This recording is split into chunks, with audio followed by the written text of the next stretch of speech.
welcome to everybody on the Let's Thrive and Shine Beyond Belief podcast. And the whole reason for this podcast is to really give the opportunity for other people to share their stories of maybe they've had imposter syndrome, burnout, limiting beliefs at one time or the other.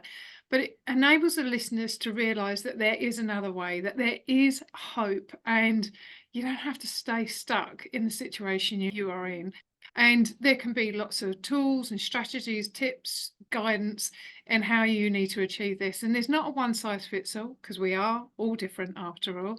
And what works for me may not work for, say, Claire, or it might, whatever Claire teaches someone might be different to what I teach someone, or it's who you resonate with as well. So anyway, I'd like to introduce the lovely Claire to the show. And Claire has a whole wealth of experience that she can share. And what I do love is that she also helps not only the older generation, as in myself, but she also helps with the younger generation and how they can actually start right from the get-go on the right path rather than maybe on some of the paths that we actually take. So Claire is an award-winning education expert with over 20 years experience as a teacher, but she doesn't just teach, she educates in the right way. So over to you, Claire. Please introduce yourself and please tell us about your journey and why you're doing what you're doing now. Thank you so much, Keely. It's really exciting to be on this podcast with you. And, I love sharing my story and sharing this information to inspire other people, inspire other parents, because we as parents are the main educators of our children, let's be honest. And so, just to step into that zone of conscious awareness and really kind of step up into that and think, okay, how can we do this better? Because we all know that the education system is failing. This is something that led to my own personal burnout and depression and anxiety, which actually took me 2 years to recover from. And obviously I can talk into that in more detail in a moment. But basically it's to really be able to see the young people who are in front of us and actually see them for who they really are, not for who we want them to be. That's like the biggest aha moment I think I had as a parent and as an educator, is to stop putting people in these boxes, the labels, the expectations, all the stuff, and just let them be. Just let our kids, one of the metaphors that I love is of a garden, right? And you don't stop a lily growing just because it's a different height to a daisy, right? They bloom in their own way, they grow in their own way, they have beauty in their own way, they're doing their own thing, and they're perfect just as they are. And yes, that is so true. And as I just said, is that we all learn in different ways. We've got different mediums, the way we learn. Some people are really good at reading from a book and they absorb all that information. For other people, that creates complete blindness. I was never, ever good at sort of studying and memorizing things. I'm no good at technical terms. I can do it. Practically, I can apply nearly anything that you want me to put my mind to, I will do it. But if someone turned around and said, what is the technical application for that? I'd be like, I don't know, I just do it. So, which is why it's so great that we can actually record things as we're going along, because we can show people. But as you say, we all have different learning approaches. So tell me, you said it led to your burnout. We all know the education system is flawed, not just in the UK. Every single person that I speak to, in European education, in the US, particularly in the US, teachers are leaving in droves, suicide, depression, anxiety, all of those kind of things. Because they set out, education, teachers, they do it because it's a vocation. They want to be able to share their learnings, their experience, their knowledge, to be able to help students to be able to grow, but they're not given that opportunity because there's this one rule of learning and you have to do that approach, plus all of the other bureaucracy that goes in there as well. What led to your burnout? Yes, it's exactly that. It was the bureaucracy and having that lack of of control over what you are teaching. You're having that, so you go in there thinking, yeah, I've been trained how to do this. I know how to do this. And as soon as you start, suddenly you're giving another way. As an NQT, you're just about getting your foot in the door, and then there's a new curriculum change and everything's out of the window. You're back to planning, till 2 o'clock in the morning again, marking till 2 o'clock in the morning, having no work-life balance at all. People who say, well, you get 6 weeks in the school holidays. You don't really. At the end of the day, you've put so much into that term time that you're completely exhausted. So probably for at least 2 of the weeks, you're ill anyway. With your low teaching salary, you can maybe afford to go on holiday for 1 of the weeks. And then actually you're back to school in the classroom a week at least before it starts, redecorating, painting sometimes. The resources aren't there. So all your money is going into resourcing the classroom, buying equipment that isn't there. And yeah, it's pretty hard. And I think the thing for me is that I'm somebody who, I'm not a perfectionist, but I like to do my best, right? I like to do my best by people, by the children I'm teaching in that case. And I felt like I was just failing everybody. I was failing the high flyers, right? Who I love teaching talented and gifted children. I really love that. I wasn't able to do that. There wasn't enough support for the other children for me to take the high flyers and stretch them. I love teaching neurodiverse children, and there wasn't enough support for the ones. There's often TA support for children who got statements, but for the ones who haven't got statements but have still got something like dyslexia or whatever, there is no support for those children. They just fall through the gaps, especially if they're high functioning autistic children who are used to masking. They don't put their hand up, they don't ask, they just sit quiet, they just get through the day, they just do the bare minimum and survive. There's no support for those children. There's like the invisible children within the class, right?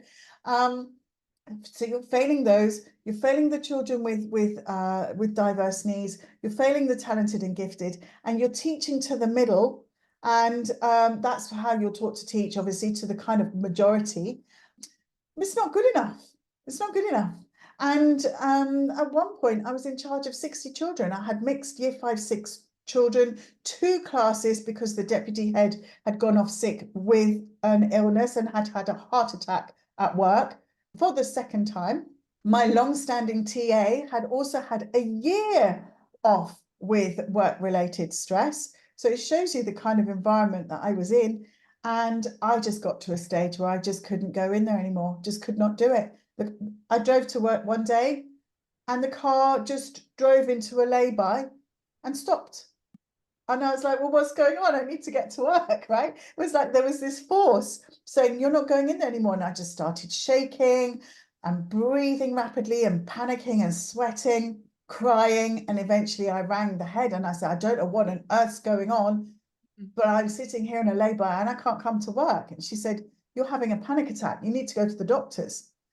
I've never had a panic attack before. I'm stressed because I was trying to do all this planning for 60 kids with, all these range of needs. So I went to the doctors and I just explained everything, and he signed me off there. And he said, you've got work-related stress, anxiety and depression. Here are the drugs. Here are the sleeping tablets. You're not going back to work. You're basically on the verge of a nervous breakdown, and you need to step back from it all. And I was like, oh my God, that's crazy. I didn't even realize I was so far removed from my true self that I didn't even realize I was in that place. Like, how scary is that you're still functioning on the verge of a nervous breakdown? That in itself is terrifying. So anyway, things actually got worse before they got better. And I ended up getting divorced and then solo parenting and trying to figure out how to look after my boys. And eventually after 2 years, I got back on my feet by stepping completely away from the industry, going into healing myself, coaching myself, and then moving on from there and doing that for other people.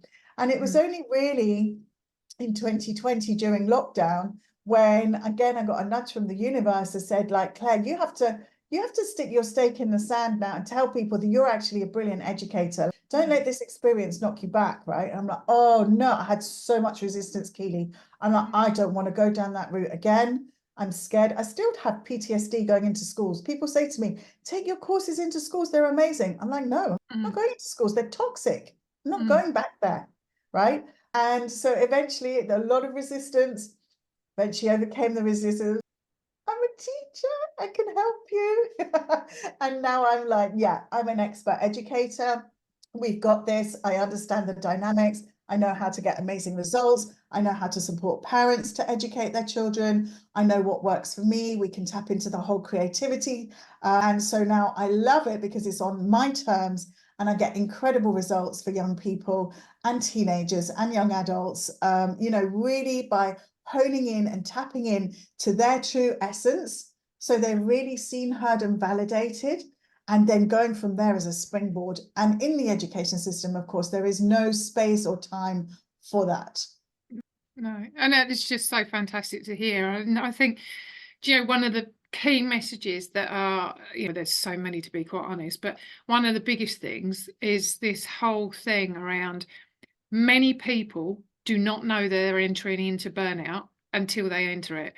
I knew myself. I was made redundant in 2020, but prior to that, I'd had a number of events that had occurred and I didn't listen to those events. I had a complete meltdown in Schiphol Airport, of all places, as I was going through security.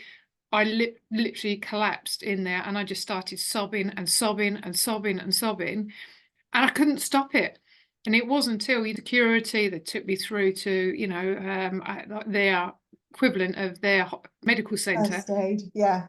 And I had, my HR lady was with us, and she started talking to them because she was Dutch and she could talk to them. But they thought, they wasn't sure whether I'd had a heart attack or something like that, and I hadn't. I just had a massive anxiety attack.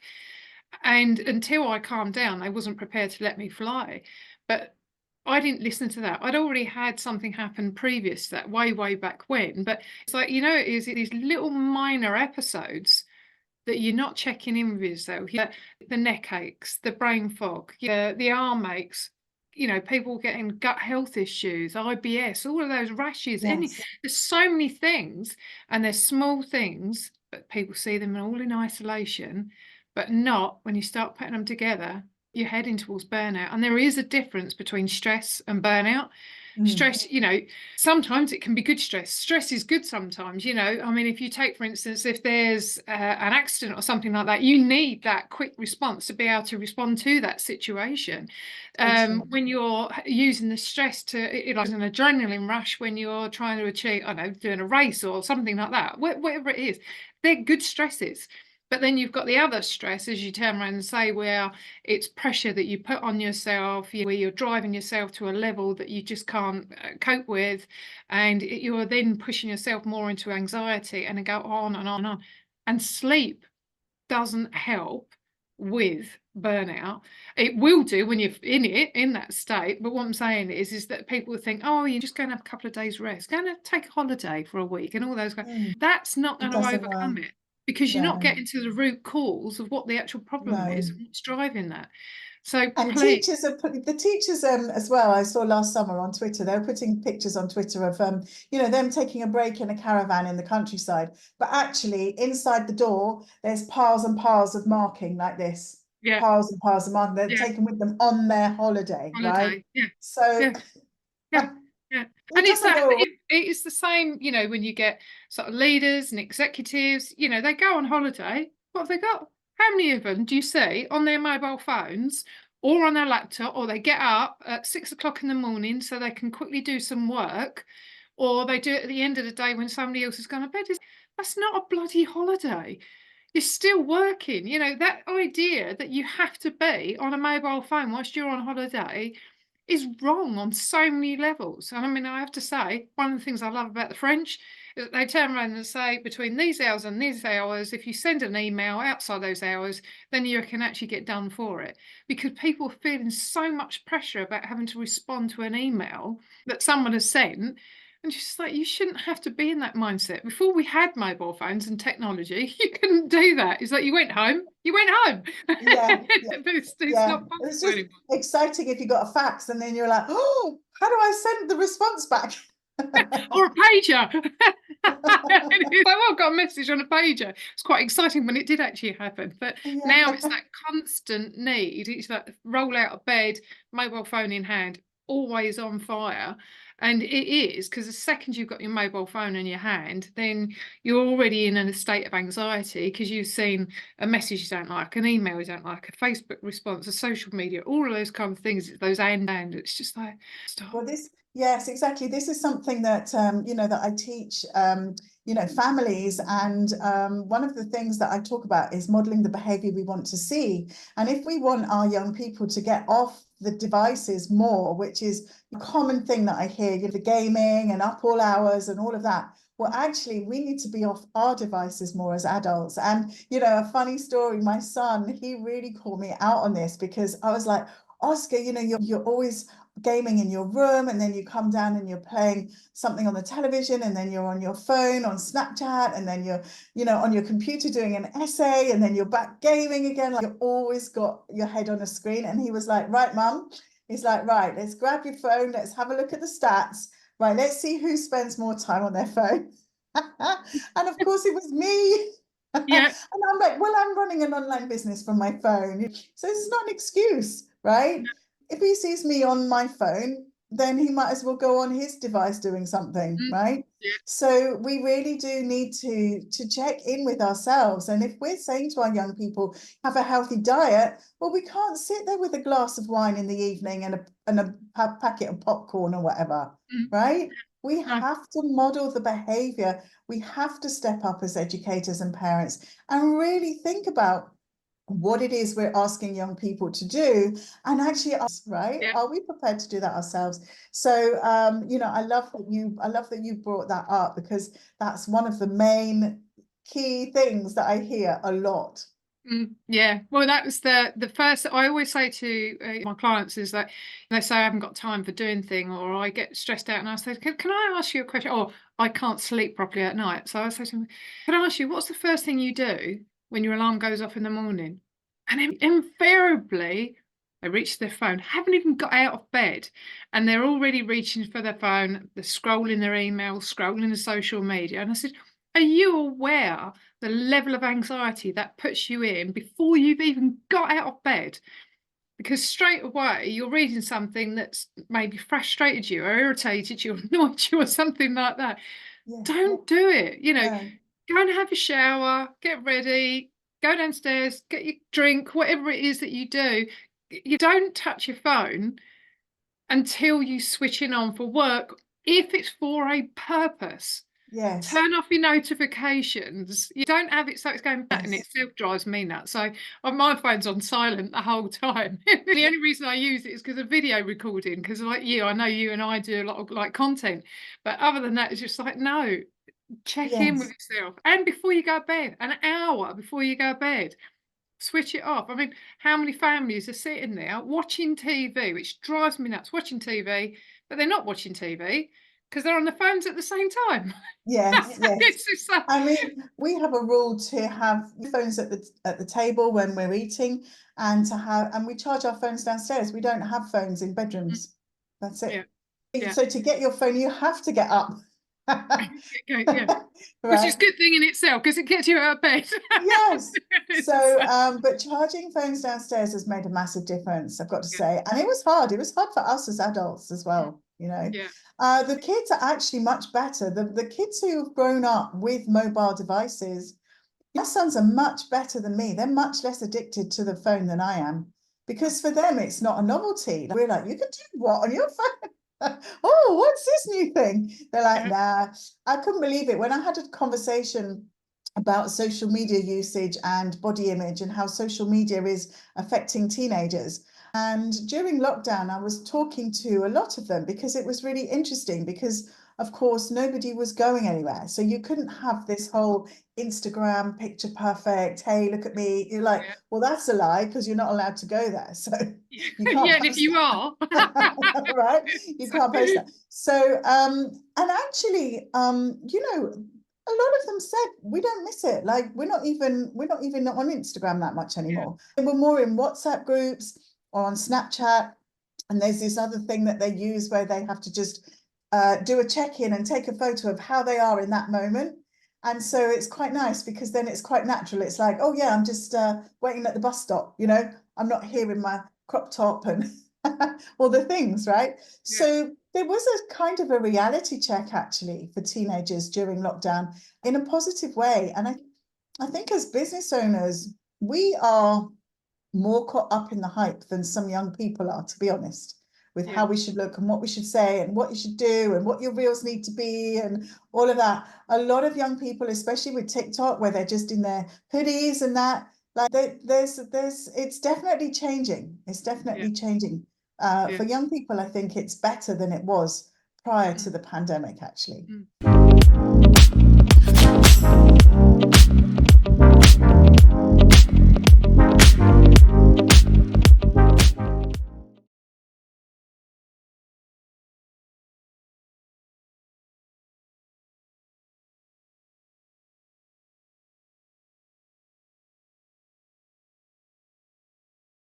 Although, and this is just an opinion thing, but I mean, one of the biggest things that I've found since COVID, on the positive side, is there are many sort of business owners, leaders, entrepreneurs, all that, they've had this realization because they've had to be at home, and it meant that they can spend more time with their families, that they actually can spend time in the evening together or going out in the garden.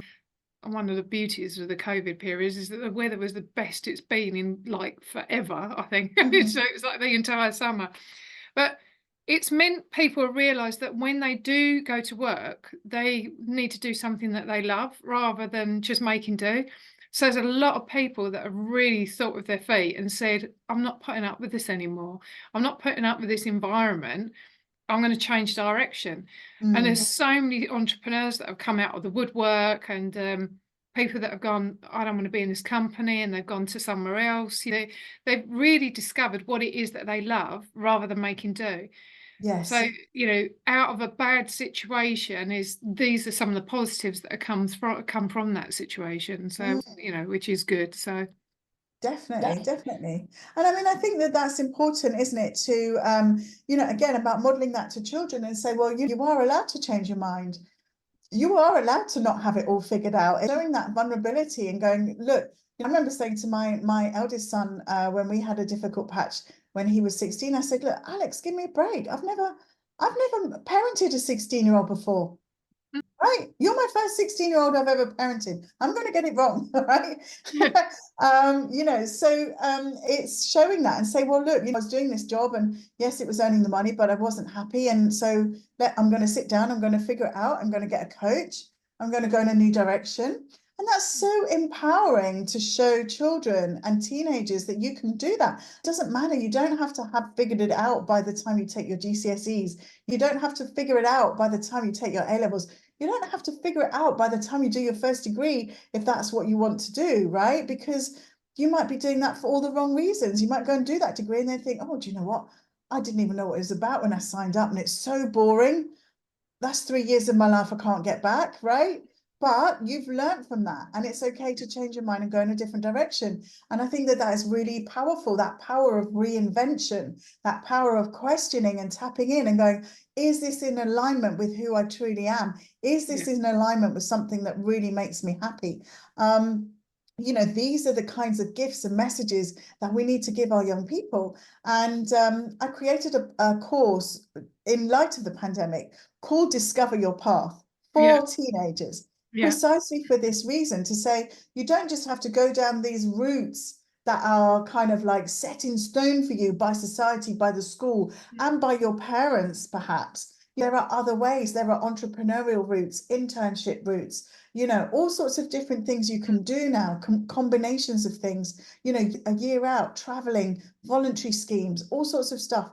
You don't have to go down the traditional route to be successful at the end. And I think the pandemic has really shown us that as well. And as you say, there were so many entrepreneurial young people who popped up during the pandemic, doing amazing art, doing cookie sales, like all sorts of things, right? And I absolutely love that. So having that open growth mindset in the home, I think, and that discussion and communication is so important. Yeah, yeah. And as you say, is that ability to pivot.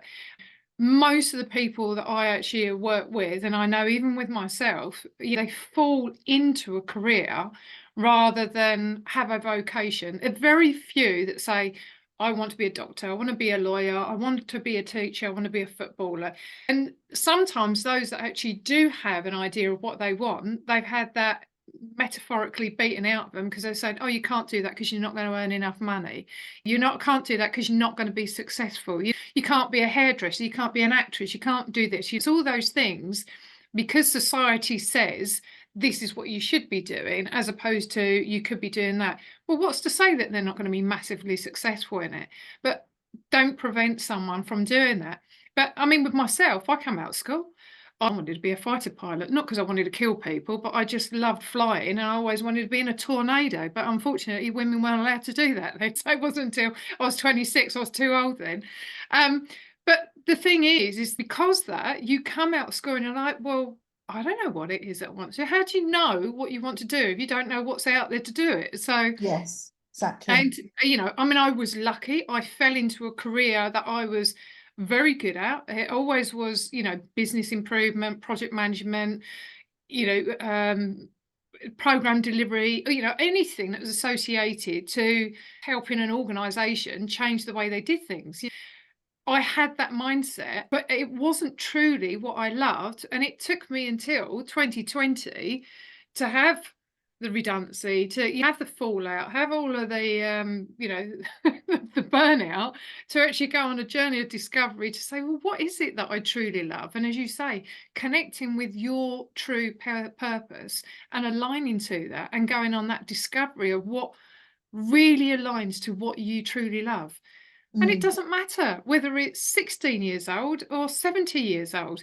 I mean, you Yes, and I are both and have been part of, like a Speak University and Academy. And there are some people there that are like almost 80 years old that are having a career shift and gone, do you know what?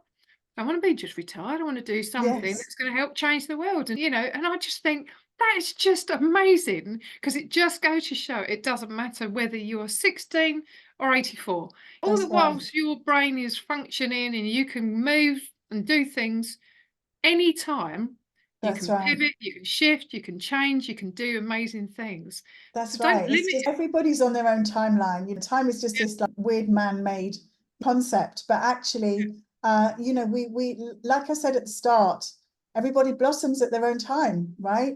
And if you're not in the fertile soil, it's going to take you longer, right? Yep. Till you reseed yourself somewhere else. And then you might shoot up, right? So Yeah. it really does depend. And I think you're talking about passion and purpose. I want to also bring in there about values, and this is something that I teach young people, and also, talk to parents about teaching their young people, because, when we're talking about, pivoting and changing direction, if you're suddenly going into a different university or you're going into the workplace for the first time or whatever, I think it's really so important that young people get clear on their values, because this helps them forge relationships which are more positive. It helps them to understand where there might be conflict, where they might have to be firmer in their boundaries and say no to certain things which look good on the outside or seem shiny or the right thing to do. If it's not in alignment with their core values, their top values, then there's going to be friction there, right? Yeah. And I've explained this several times to one of my son, he's had relationship problems or friendship problems. And I said, the reason, if we dig down deep, the reason why this person is winding you up is because it's actually triggered your core value, right? Yeah. About equality or freedom or whatever it is, Mm. right? That is why you're so cross right now. Now, Mhm. let's look at this value and see, is it something that you hold dear? Because if it is, then ultimately you might have to end the relationship, the friendship with this person, Yeah. because they're not holding that value in their value stack. It doesn't have to be their number one value, but at least in their top 5, so that there's somewhere that you can kind of like have this area where you're joined up. So I think that that's really important as well, because it can affect, as I say, communication issues between parents and children. It can affect communication issues between friends, and it can also be something that ultimately helps you decide on, career choices as well. Mhm. And that's a really, really important thing. I mean, funny enough, the exercise I'm just about to do this afternoon with my client is about helping them to really solidify what their values and their beliefs are in conjunction with their whole purpose. And one of the things that I found in the organisation that I was in is that on the wall, their values, what they spoke for, I 100% were aligned with.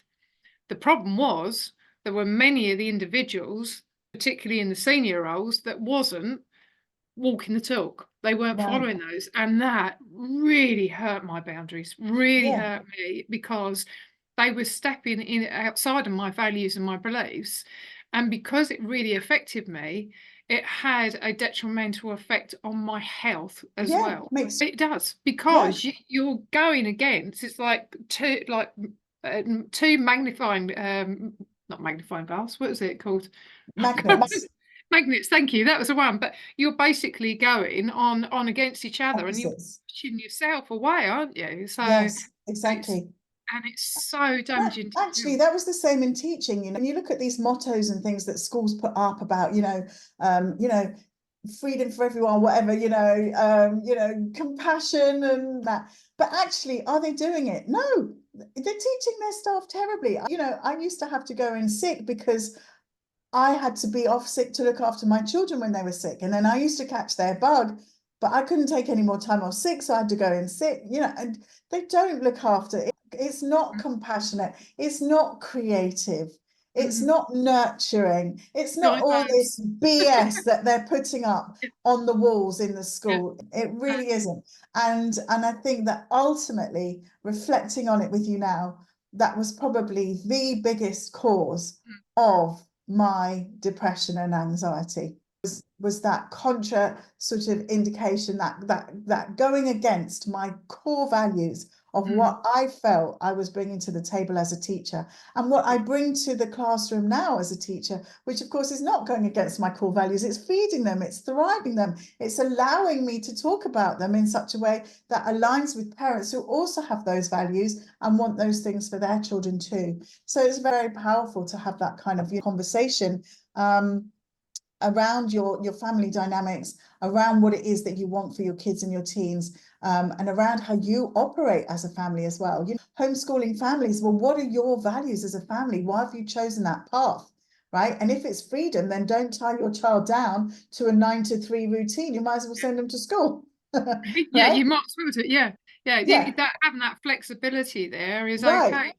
And I think one of the other points that you also mentioned here is this, sometimes your values are not going to be in alignment with people around you. And that can also be your family.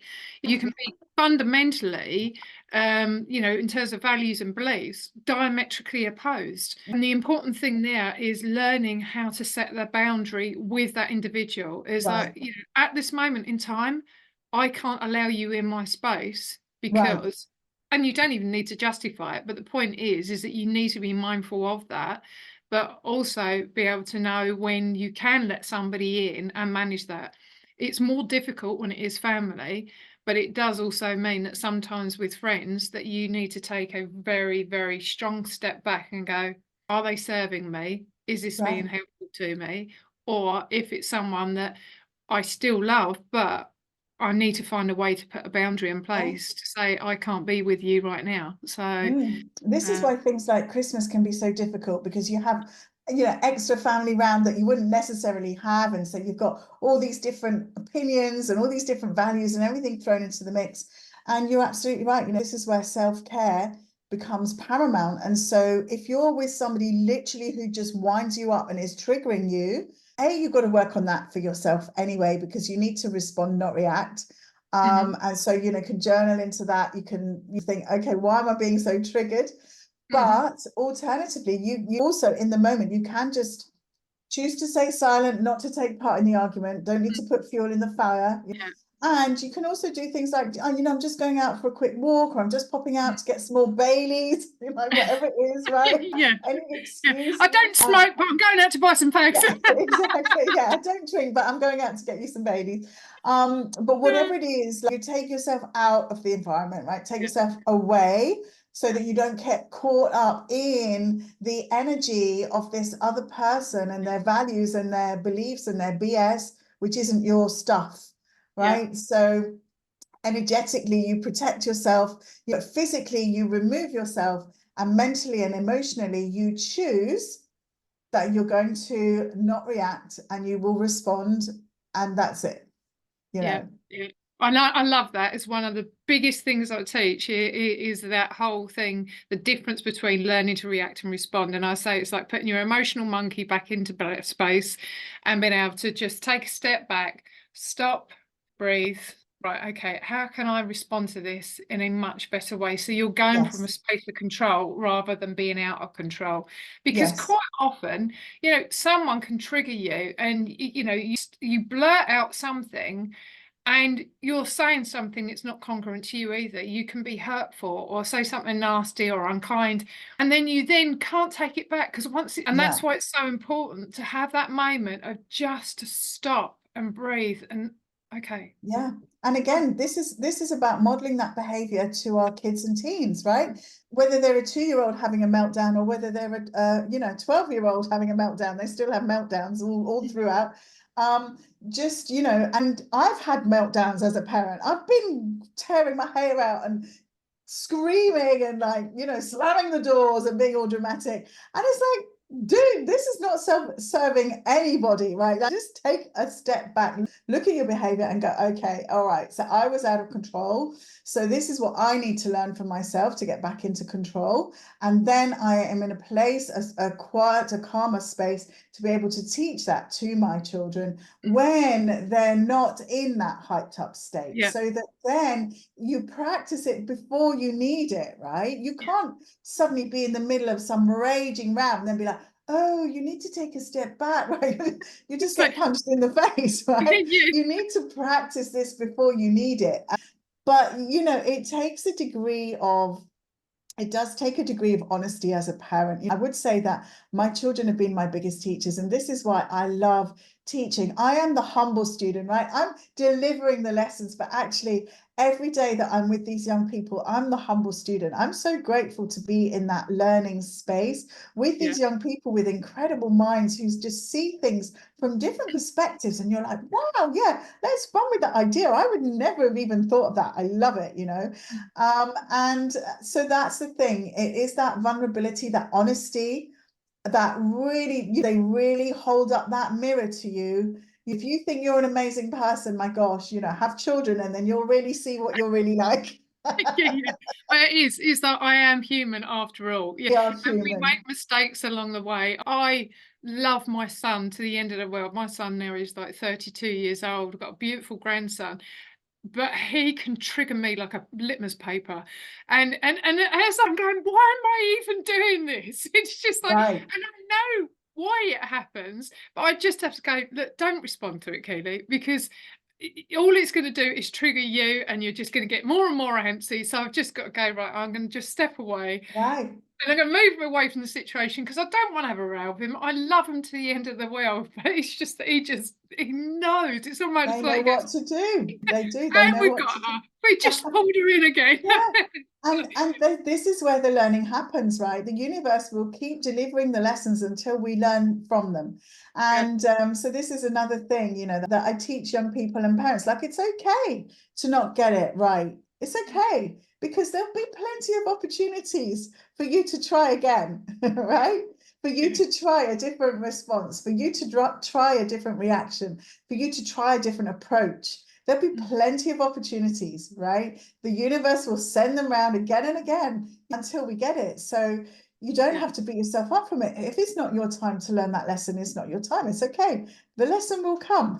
And as long as you are going to take that step back and go, all right, okay, what am I going to learn from this? What did I not learn the last time round that I should learn this time? How many times do you want to go through the burnout? How many times do you want to go through the depression?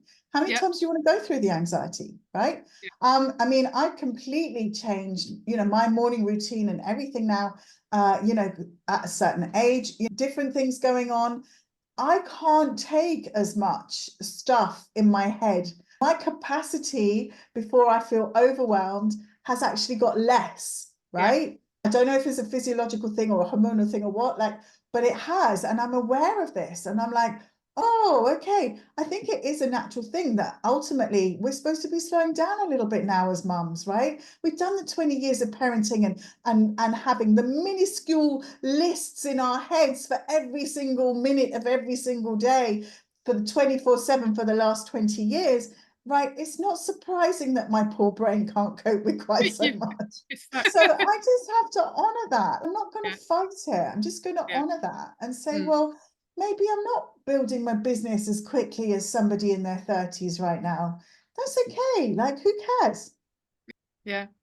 So I'm just conscious of the time, actually. So have you got 3, and I'm sure we've actually covered these off anyway, but 3 quick tips that you would give to the audience that they could actually introduce into their own life and practice? Yeah. So to have like a kind of, more harmonious home life, definitely, I mean, I think I kind of come up with about 5, but, we talked about modeling the behavior we want to see, didn't we, at the beginning with the phone usage and all of that. So definitely that, embracing your own vulnerability as a parent as well. We talked about that, how it's okay to change direction, to say, I got it wrong, I'm trying something new, like so important.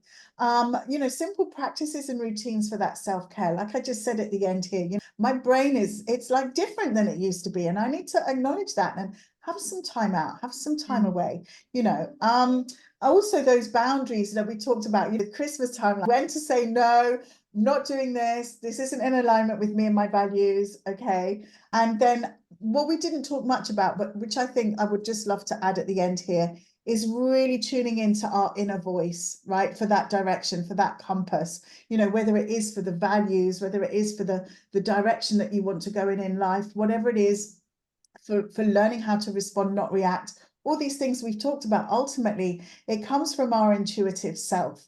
And if we can quieten down the external noise, then we can hear that little inner voice a bit louder. If we crowd our brains with too much external noise, that inner voice gets lost, and that's when we feel lost. So I think that's one thing we didn't talk much into, but I know you really are an advocate of that as well, Keely. And that's something that I just want to finish off with. Yeah, thank you. And you are so true, because with that statement, because it wasn't until I stopped and slowed down and I was going out walking with my dog every single day, I wasn't listening to things.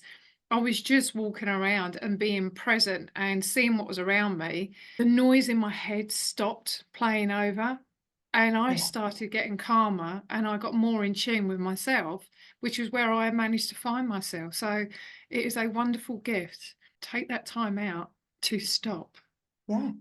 Just stop. So one other thing quickly, if you was going to suggest a book to anybody, what would you recommend to anybody? Oh my goodness. Oh my gosh, I've got so many books on my bookshelf. One that's popping into my head, but it's not necessarily it's not like a nice spiritual book that I would have come up with, but one that's popping into my head says maybe it's what people need, I don't know. It's The Power of Now by Eckhart Tolle. And it's quite a difficult read. He's not that easy to read and understand, but I remember reading this when I was really depressed and having these panic attacks, and because it was so important to keep coming back to the power of now. And something that I share with young people as well when they're worrying about their exams and all this stress is, when you're on your walk or whatever it is, a key question that I say is, what is wrong with this present moment? And normally the answer is nothing. So if you can live each present moment with nothing being wrong, then you're living your life well, right? And Yeah. so the power of now, I think, just even that title has a lot behind it, So yeah, just maybe Google that and listen to some Eckhart Tolle teachings. Yeah, and I do love his teachings, and I quite often listen to on audio. And that power of now is almost like that whole power of being present, because we can get so trapped in the what if, the shoulda, coulda, wouldas, and the blame mentality, and if he didn't, she didn't, they didn't, blah blah.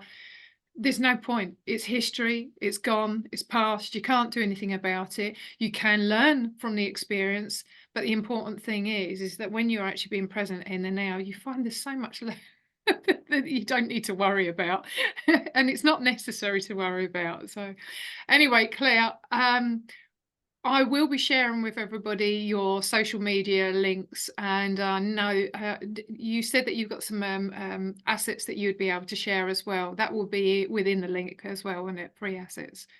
Yeah. Yes, perfect. Yes, Okay. I was thinking of doing something to help to cultivate this flourishing family environment, to talk into the kind of 5 ideas that we've discussed today.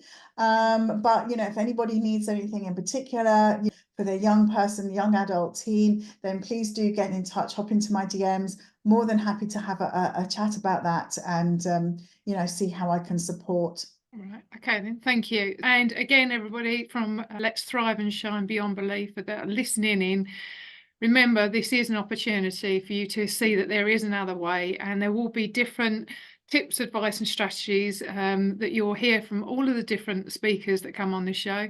But anyway, if you've got any questions, please reach out. And if you think that there's anybody that would benefit from this, then share a link to them as well. Anyway, thank you, Claire. It's been a pleasure. And I look forward to seeing you again soon. Anyway, Thanks, take care. Julie. Bye for now.